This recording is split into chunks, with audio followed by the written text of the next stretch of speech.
और जब वो जवानी चले तो फिर वो संसद को फूंक कर बता रहे हैं कि जवानी थी, जवानी है और जवानी हमेशा रहेगी। लोकतंत्र है और लोकतंत्र में मेरी समझ में तो ये नहीं आता कि आप लोकतंत्र में सेवक बन के गए और आप राजा बन गए। बाहर देख रहा था आपके कार्यालय के बाहर, यहाँ आधार कार्ड की लाइन लगी, देख रहा था मैं अभी असंख्य लोग, महिलाएं, बच्चे, पुरुष सब खड़े हैं।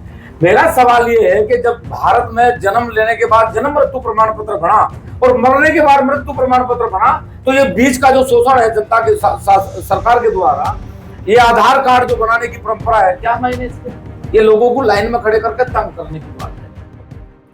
नेपाल का तख्ता पलट हो गया, प्रधानमंत्री राष्ट्रपति ने इस्तीफा दे दिया। लेकिन एक बात एक सब सामने निकल गया है जिसको कहा जा रहा है जैन जी। जैन जी क्या है आखिर? यूथ ने नेपाल के इतना बड़ा बदलाव क्यों किया है? क्या चूक रह गई वहाँ पे? और नेपाल ही नहीं, बांग्लादेश की बात करें, पाकिस्तान की बात करें, ये हमारे पड़ोसी देश है जहाँ पे इस तरह की दुश्वारियाँ, श्रीलंका भी इससे अछूता नहीं है, जहाँ पे इस तरह की दुश्वारियाँ हो रही है। अभी बांग्लादेश का तख्ता पलट हुआ था, उसी परिप्रेक्ष्य में नेपाल का भी तख्ता पलट होगा। क्या यूथ चाहता है? क्या चूक हो जाती है इन सरकारों से, या कोई बड़ी शक्ति है जो ऐसा करा रही है हमारे इन पड़ोसी देशों के साथ में? क्या भारत को भी टारगेट किया जा रहा है? पूरी बात को चर्चा करें। हमारे साथ में किसान मजदूर संगठन के ठाकुर पूरन सिंह जी है, बड़ी समझ रखते हैं और बहुत अच्छे से अपनी बात को कह भी पाते हैं। आपका बहुत बहुत स्वागत है। धन्यवाद। अध्यक्ष जी, जैन जी के बारे में तो आपने सुना होगा, नया शब्द निकल के आया नेपाल से, क्या कहना चाहेंगे? क्या है जैन जी? देखो, ये सरकारों की गलतियों का एक शब्द है। सरकार जब लचीला भाषण देगी और युवाओं को इकट्ठा करके ये कहेगी कि जिस ओर जवानी चलती है उस ओर जमाना चलता है, और जब वो जवानी चलती है तो वो सरकार बना रहे हैं, और जब वो जवानी चले तो फिर वो संसद को फूंक कर बता रहे हैं कि जवानी थी, जवानी है और जवानी हमेशा रहेगी। वोट लेने के लिए जवानी नहीं होती कि जैन जी का आप नारा दोगे, आप कहोगे जिस ओर जवानी चलती है उस ओर जमाना चलता है। जो सरकार बनाना जाने उस सरकार बिगाड़ना भी जाने। कब तक?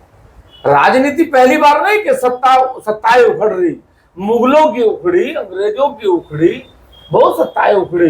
लोकतंत्र है और लोकतंत्र में मेरी समझ में तो ये नहीं आता कि आप लोकतंत्र में सेवक बन के गए और आप राजा बन गए। कौन सा नियम है भाई? अगर ये सब कुछ हुआ, मैं इससे बढ़िया नहीं मानता, अच्छा नहीं मानता, लेकिन ये उन सरकारों की, उन नेताओं की फेलियर है जो बहुत बड़े आश्वासन देने के बाद आज आप समझो कि 5-6 तक का समय आने वाला है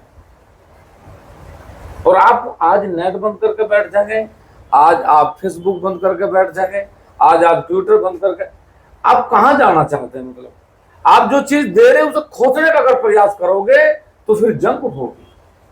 अगर आपने किसी को कोई चीज दिखाई और दिखाने के बाद आप उसे उससे छीनने का प्रयास करोगे तो फिर जंग होगी।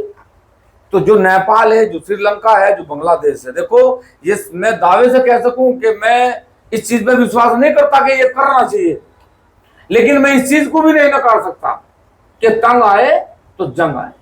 आदमी जब तंग होगा तो जंग के लिए तैयार होगा।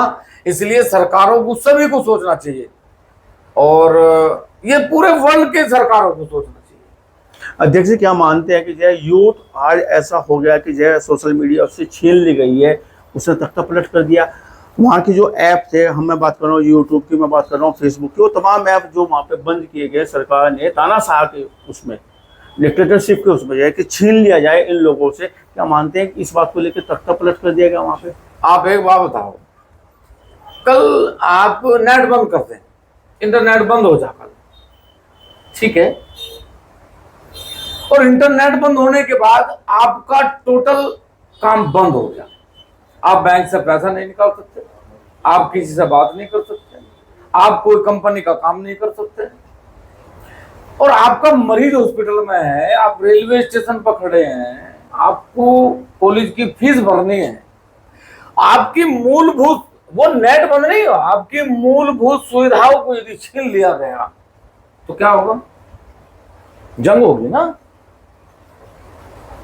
मैं तो पूरे वर्ल्ड के लिए कह सकता हूं कि पूरे देश को भी ये समझ लेना चाहिए कि यदि देश ऊर्जावान बनाया जा रहा है, ऊर्जा से, जी। ऊर्जा से ऊर्जावान बनाया जा रहा, तो फिर ये भी विश्वास ना करा जा कि उनके अंदर गुरुकुलों की शिक्षा है, उन्हें ऊर्जा से ऊर्जावान बनाया जा रहा। तो यदि ऊर्जा बंद होगी तो फिर दिक्कत का सामना करना पड़ेगा। इसलिए आप ये जो अभी फिर इस आधुनिक युग में यदि ये कोई भी देश करेगा इसे, अब तो अलग अलग बात कह रहे हैं कि हिंदू राष्ट्र घोषित करेंगे, अब तो अलग अलग चीजें नेपाल में बताई जा रही कि यहाँ ब्राह्मण लोबी बहुत मजबूत थी, इसलिए जो है ये तख्ता पलट हो रहा, जातिवाद की भी बात चलाई जा रही। लेकिन हमारा मतलब है कि इन बातों को अब घुमाया जा सके, इन बातों का घेरा बनाया जा सके, जनता के सामने परोसा जा सके। लेकिन वास्तविकता ये है कि जब आप खड़े होके ये कहोगे कि यदि हमारी सरकार आई तो हम इतने रोजगार देंगे, हमारी सरकार आई तो हम ये करेंगे, और वो नहीं होगा तो फिर जंग होगी। इसलिए नेता है आप, राजा नहीं। झूठ से लड़ाई है नेपाल की। झूठ से लड़ाई, पूरे वर्ल्ड में झूठ से लड़ाई है। जब आप ये कहोगे, देखो मैं स्पष्टवादी आदमी हूं और मैं दावे से कह सकूं ये घटनाएं परिवारों में हुए, किसान आत्महत्या कर रहा, परिवारों में घटनाएं नहीं हो रही हैं। अगर मैं आज सपना दिखा रहा अपने बच्चों को और वो सपना मैं पूरा नहीं कर पा रहा तो मेरे बच्चे दुखी हैं। माँ बाप अपने बच्चों से सपने पाल कर रखे हैं, उनके सपने पूरे नहीं हो रहे तो माँ बाप दुखी हैं। तो सरकारों को भी यदि सपने दिखाने के बाद उनकी पूर्ति नहीं होगी तो दुखी होना पड़े।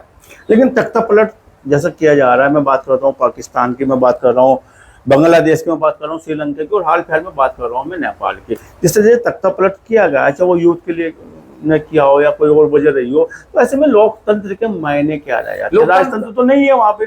लोकतंत्र छोटा कहाँ जनता ने, अब तो राजतंत्र कर दिया नेताओं ने। भाई लोकतंत्र की तो मर्यादा का पालन करना है ना। अब लोकतंत्र की जब लोकतंत्र छोड़ा नहीं तो फिर मर्यादा कहां बची।